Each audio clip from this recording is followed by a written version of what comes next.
Okay, so this is a demo of our in-class practicals number 7, holding a dog for front leg cephalic blood collection. So we're doing a little dog example here with Bella. I'm also after going to show you how to do a jugular hold for her as well, in case that cephalic doesn't work out. So as you can see, she's a pretty friendly, nice dog. She's been good with me so far. So I'm comfortable holding her. I have her supported on my hip.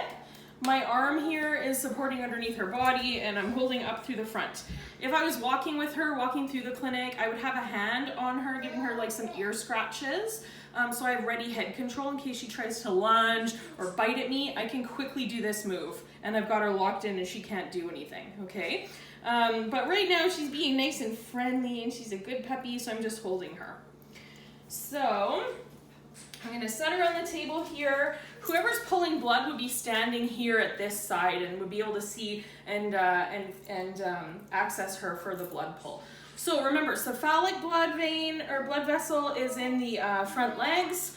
So for this, I'm going to want to hold her. I need to get some good head control. So I'm probably just going to get that arm right in there. So I'm using kind of my wrist and my hand to secure her tiny little head. If she's a bigger dog, I would have her in my elbow, but she's just little, so I'm going to do that. I can get my thumb on this side and really brace her into my chest. Again, if you have cleavage, this is kind of a nice like lock-in point, right? So she's kind of fluffy, so I'm going to smooth some of that hair out of the way just so it's not in the way for the person trying to pull blood. And I'm going to extend that front arm from behind the elbow. So right now I'm just pushing it with my hand. Then whoever's pulling blood would be able to hold that arm and pull it out for me. I'm pushing right behind that elbow. Again, I'm going to try to move as much hair out of the way as I can. And I'm going to place my thumb over the elbow and over the vein, and I'm just kind of rolling slightly. It's okay. I'm using my back elbow here to snug that butt right against my body. I kind of have my body turned a little bit too, so she's kind of locked in against me as much as possible. So then the person pulling blood is going to be able to poke that needle in, they'll get the blood flash, they'll be able to pull out all the blood, and then they'll say, you know, something like, okay, you can put some pressure on now, something like that. So at this point, I'm going to release my thumb, but I'm not going to release the whole leg. I want to keep pushing that leg out from behind the elbow. Then I can place my thumb over top where the technologist pulled the blood from. I need to put some pressure onto that venipuncture site so that it doesn't bleed out or create a hematoma. So at this point, the technologist might wrap it with a Band-Aid, or I might just be hanging around until they get that blood into a tube and are ready to come back. So I'm going to hold that off until somebody tells me not to. Or if I feel like I've been here for like 20 minutes, I might be like, hey, vet tech, are you coming back? But typically we want to hold that off for a good like 30 seconds to a whole minute, somewhere in there. Or bandage it, which is a good move too. So now let's say that was not very successful. And they wanted to switch to jugular, they wanted to switch to the other side.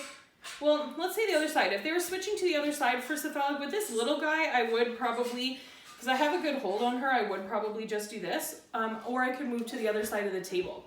You'll notice that the hand that I'm holding off with is the outside hand, okay? So generally I'm gonna wanna get that head control with this, and the hand that's closest to the leg we're gonna pull from is gonna be the one that's holding off, okay? So that we're all kind of lined up. I don't wanna see you guys doing this.